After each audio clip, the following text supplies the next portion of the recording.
How is everybody doing today? And in this video, we are going to be showcasing off Boothill and talking about his kit in regards to everything that he does and explain how to play him. And before we get into all that, of course, make sure to leave a like, comment, sub, and all that different type of stuff. And then lastly, because I gotta go ahead and say it, this is not fully indicative of the final product. We are on the content creator experience server, and this has anything when it comes to the video, when it comes to his kit, can be subject to change when it comes to live release. But going ahead and talking about Boothill, what exactly does he do? Now, Boothill is kind of a simple character in my honest opinion, and also a very low investment character for the most part as well. Now, when we get to the showcase, I will be a little bit more in depth with what I think about his gameplay and how his playstyle is. But overall, he is a really fun character for what all intents and purposes when it comes to him being a break effect style character, which is very unique, especially coming from a Pranakani DPS, because we haven't gotten one since the version 2.0 has started. So going ahead, talking about his basic attack is just a basic attack, really nothing else to talk about when it comes to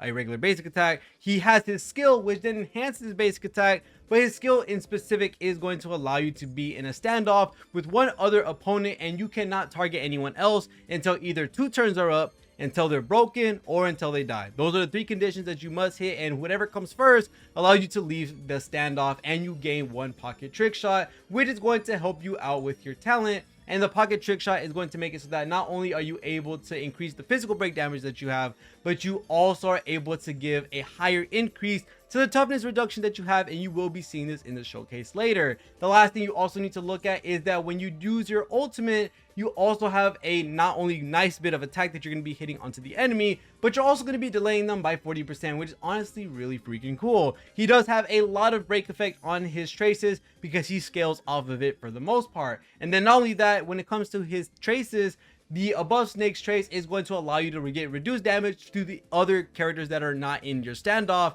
You're going to be taking in less damage. When it comes to his other trace, when he is in standoff and he gains a pocket trick shot, which again is them either getting broken or them either dying, you are going to be able to gain extra energy. And then not only that, when it comes to his crit rate and crit damage, this is the part where it gets absurd.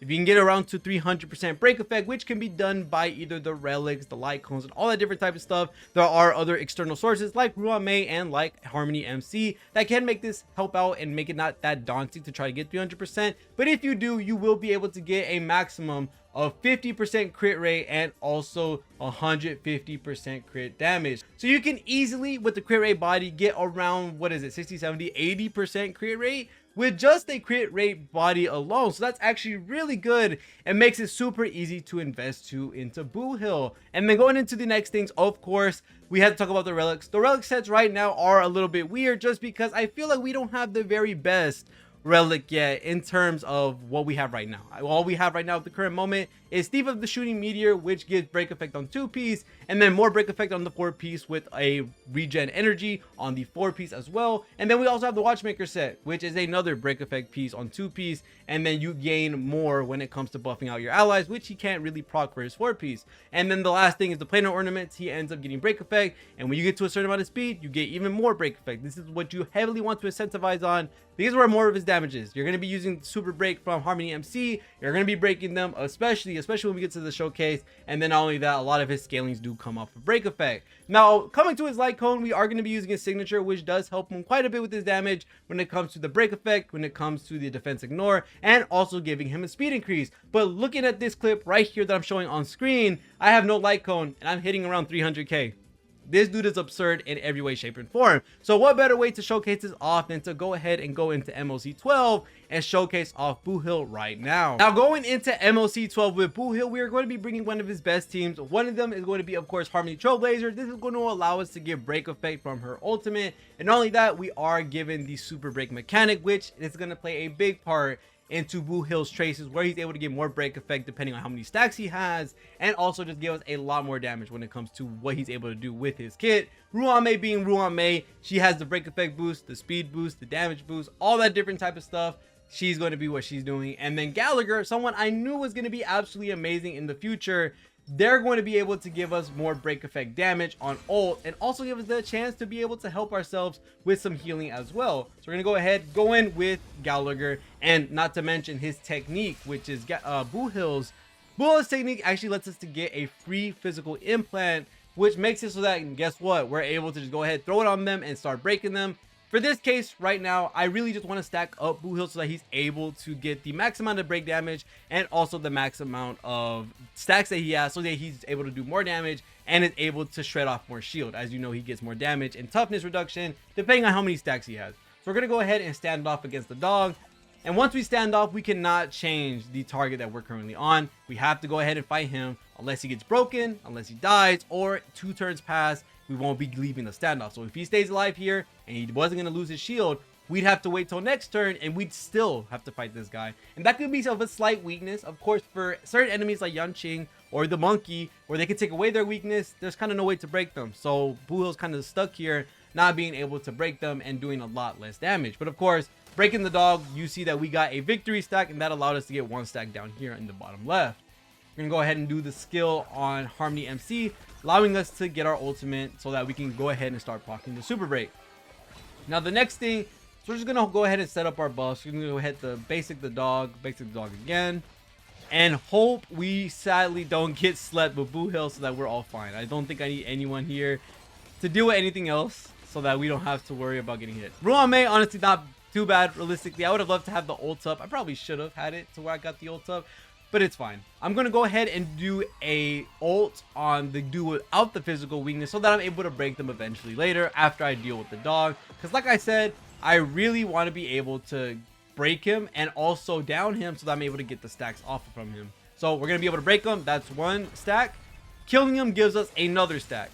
So if you're able to kill the enemy and break them at the same time, you actually are able to get 2 of them, which gives you a much faster process in getting you the max amount of damage and the max amount of toughness damage. And you're about to see how absurd the amount of toughness we can reduce with Boothill and with Ruame together. It's going to be absolutely absurd. I cannot wait to show you how that looks. We're going to go ahead and do the ult with Gallagher, giving us a little bit more break damage, helping out Boothill's damage in whole. And then we can basic here with Imaginary MC. We're going to go ahead and do a basic on the guy right here on the left. Ruame, I wish, was coming back, and she finally did come back, thank Lord. Now, the one thing I do want to notice, or something I wanted to preface as well, is that Boothill isn't the fastest clearer ever, just because at the current moment, I feel like he's missing a couple of teammates for him to be able to use, like someone like an advanced forward, because you can't really put it in the team right now. He kind of wants that super break for the extra added damage that he has.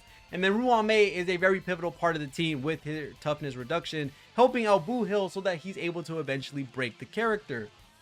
So we're going to go ahead, stand off against the guy with the shield. We're going to absolutely eviscerate their break meter. And then guess what? That is 450k onto that guy. Holy damage. Boothill's able to put out some absurd numbers as soon as he gets ramped up. But of course, the process is when he gets ramped up. That's the one thing that you do have to preface and notice at the same time. Good thing that we didn't break him. That allows me to be able to do the last hit with Gallagher, or not Gallagher, but with Boothill.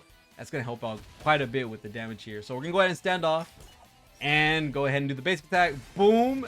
And 446k. And that is over for the amount that we needed to one-shot this boss. Now, he is at ramped up stacks. He's a monster. He does way too much damage. He does some absurd stuff. So we're going to go ahead and do the standoff against Japard. And you see how much bar he's missing from just this one standoff with Boothill in his basic attack. Actually, some absurd stuff. That's more than half his bar gone because of it. And remember, one thing I also failed to mention is that when you are in standoff, well, guess what? Boothill and the person that are standoff are actually taunted against each other. Boothill can only hit the enemy, and the enemy can only hit Boothill. As long as we have that trace that allows us to not take as much damage from the other guys, it kind of plays in Boothill's favor in a way. It's a little bit risky of a playstyle, but for the amount of damage that you're doing, that you're about to see right now, kind of is worth it. And you're about to see some nasty break. And then we have the standoff coming in as well very, very soon. And it just shows you the amount of power that he has. I think if we have certain units that come out in the future, we might be able to see something absolutely absurd very, very soon when it comes to the break effect meta that we're basically ushering in now that you see that what Boothill can do. And we are going to go ahead and heal Boothill so he doesn't just straight up die here. But we should be able to absolutely rock these characters right now with the breaks that we're about to do. I'm very excited to see the damage that we're about to get with Gallagher's ult too. That's also something to mention with Gallagher's ult as well. And Ruame's ult. With these, yeah, he's definitely going to be doing some absolute crazy damage. Gonna go ahead and stand off against Japard. And how much damage are we gonna do? That is 444k with an absolutely enormous amount of damage coming from that one basic. Holy. We're gonna go into the second cycle, and this is where I would say the hard part about running Boothill is that he's not quite the fastest character, just because he does have to ramp up. But I think when we do end up getting units coming into the future, and as you see they were about to take their turn, I delayed them right back down. But as soon as we get certain characters, or even his dedicated break effect set that we will end up getting eventually, because I feel like the thief set and also the watchmaker set aren't catered to him for the most part. I really do think that we're gonna get something else different when it comes to some DPS centered break effect relics, because someone like Boothill is really gonna need that if he wants to get the most amount of damage. But also maybe even someone like Firefly, maybe someone like Jade, who's coming up future, and they're kind of pushing this break effect meta with Harmony MC coming into the game as well. We're gonna go ahead, rebuff up everything, and then after that we probably should be able, with this last standoff, one shot this character from half health, and boom, 272k, and that is it for Boothill. And holy, does he do some damage. Like I showed before, he can do some crazy damage with or without a light cone. There are many other substitutions that we will talk about in the future, and of course more showcases that we also are going to be talking about as time goes by, with us having Boothill and us being able to showcase stuff. He is a really fun character, and I cannot stress that enough. And as you see with the stats that we have at the current moment, 53 and 112, you saw that we had around 80% crit rate with like 270-ish% crit damage with no other booster. Some really cool stuff from this character. He's a definitely fun character and a really cool character and unique one coming into Penacony after all these supports we've been getting for a very long time. The only problem is I feel like he's missing a couple components when it comes to the characters that are currently on the game. When it comes to the break effect meta, we only have REHOO May and we only have Harmony MC. I might leave that for another video to talk about, that I think that we do need a couple more characters to be able to help out Boothill or whoever else is gonna benefit from this break effect meta. And then not only that, he does take some time to ramp up as well, although he has absurd damage. If you don't care about clearing really quickly or clearing super fast like a zero cycle or anything like that, you will love Boothill. One of the lowest investment characters to get some absolutely amazing damage. But if you care about zero cycles, if you care about one cycles, we might have to do some work to be able to get Boothill to do that, just because it takes a minute for him to ramp up. But other than that, really cool character, really fun character. I absolutely enjoy playing Boothill just because of how different he is compared to every other DPS in the game. But other than that, thank you guys so much for watching all the way to the end of the video. Let me know what you think about Boothill, and are you excited to pull for him? Are you not going to pull for him now, or are you going to wait for any other character? Let me know in the comments below. But other than that, thank you guys so much for watching. See you on the next one, and peace.